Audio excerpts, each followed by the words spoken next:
mochi? How about a pink mochi made with real strawberries? Blend strawberry, milk and sugar into juice. Mix with glutinous rice flour and cornstarch. Cover with a plastic wrap. Poke some holes and microwave for 4 minutes. While it's still hot, rub in some butter or coconut oil. Knead the dough until you can pull it as long as your cat. See, I made a bubble. Poke it. Apply some cooked glutinous rice flour. Cut the dough into 8 portions. Fill with whipped cream and homemade strawberry jam. Wrap it up and keep in the freezer for at least 20 minutes. Here comes my coffee table from Costco. Very pretty and good timing for my afternoon tea. So this is love. So this is love.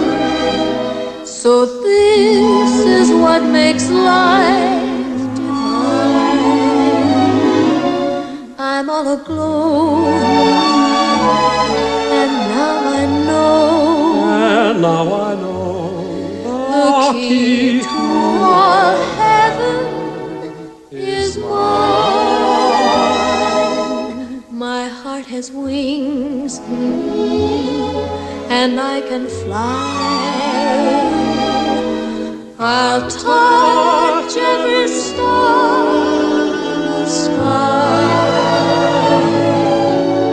So this is the miracle that I've been. Let's make chocolate strawberry cheesecake pasta.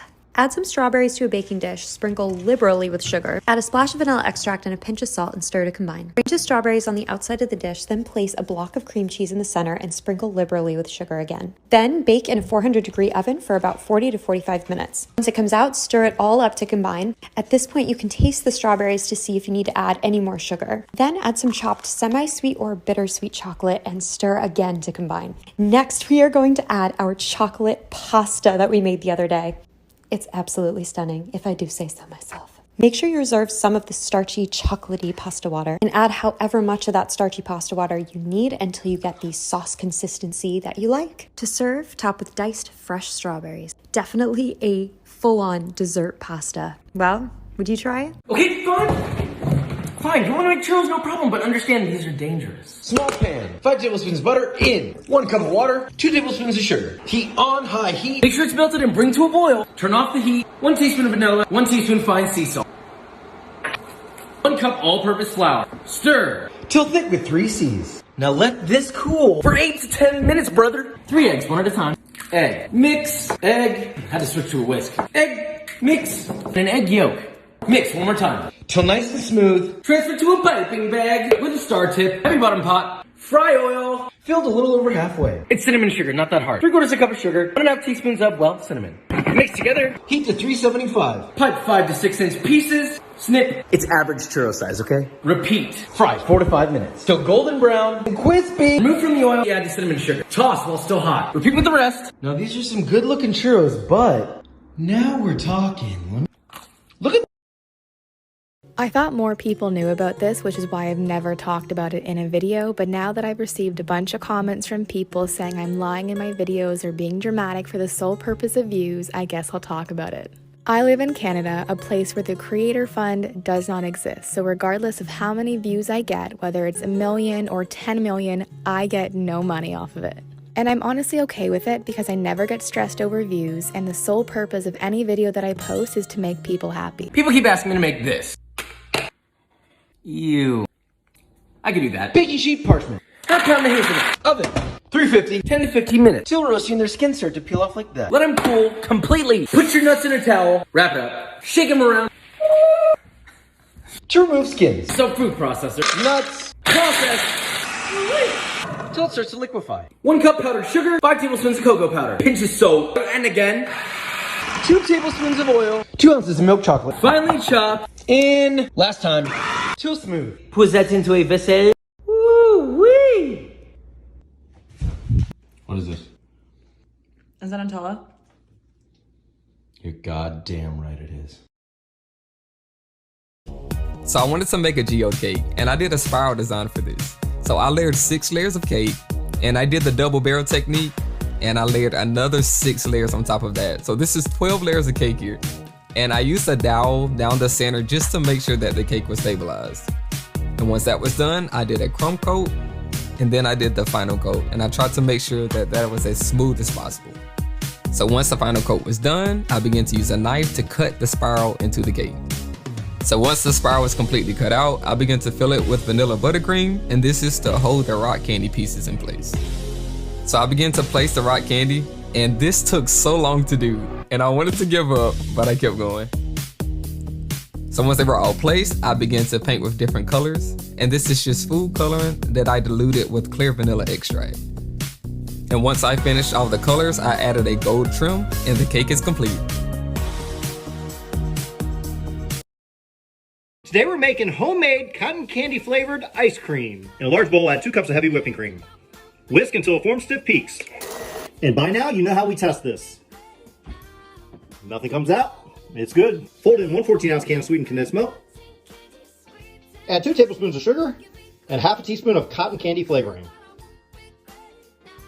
Fold in. Now divide it into 2 different bowls. Add blue food coloring to one. And fold. And pink to this one. Now fill a freezer-safe dish, a little bit at a time, different colors. A little bit of blue, and keep alternating. Tap it down, cover with plastic wrap, freeze 4 to 6 hours. When your ice cream's frozen, pull it out of the freezer. Scoop it out. Now for the taste test. With what else? Our tiny spoon, of course.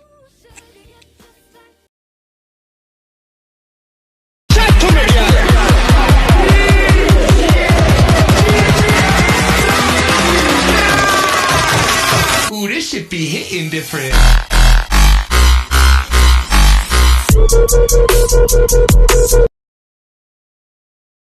L'espoir est un plat bien trop vite consommé.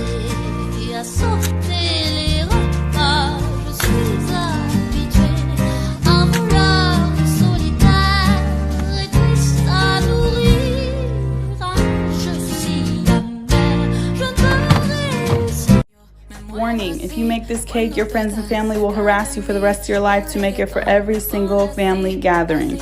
So let's get into making my bomb tres leches cake. You're gonna take 1 yellow cake box mix, follow the directions, bake it, and then once it's done, you're gonna cut all the crust off. You can go ahead and snack on that. Poke holes through the entire cake, just like that. Then we're gonna take 1 can of evaporated milk, 1 can of sweetened condensed milk, and then we're gonna fill that can back up with any kind of regular milk, just like that. You're gonna shake it all up and then pour it all over the cake. All the milk, baby. And then we're gonna wrap it up and we're gonna throw it in the fridge for a couple hours at least. And then we're gonna take some heavy whipping cream. I did 3 spoonfuls of sugar. Do it to your liking, more or less, and then whip it on up. And once that's ready, throw it on the cake, spread it out. I cut up some strawberries, fire, and boom, that's it. Hey everyone, it's Ariana, and I think we can all agree that Tiana's beignets and the Princess and the Frog look so unbelievably good. Today we're making them at home, and they're just as good as they look. In a mixer, stir together 1 1/4 cups of warm milk plus 1.5 teaspoons of yeast, and let this bloom for a few minutes. Then add 1/3 cup of sugar and 1.5 cups of flour, and once that's all combined into a batter, you can add an egg, 2 tablespoons of butter, and an additional 2 cups of flour. Switch over to the dough hook and mix it for about 5 minutes on setting 2, and then about 2 minutes on setting 4. After your dough should be all smooth and fluffy, you can also do these steps by hand, but it's just a little bit of a workout. Cover your bowl with plastic and then set it into a warm place to rise for about 2 hours. Once your dough has doubled in size, punch it down using your fist and then roll it out to about 1/3 of an inch thickness. Cut out squares to the size you like and then heat your oil over medium-high, adding your beignets in. You want to make sure that it's bubbling so that they'll fluff up right away. Make sure to keep an eye on them because they brown super quickly, and then I finish them off with a little drizzle of honey and a mound of powdered sugar. Check out the full recipe on my Instagram where I reply to all my followers' comments. You like this, he can't take care of you like this. Now you're lost in the heat of it.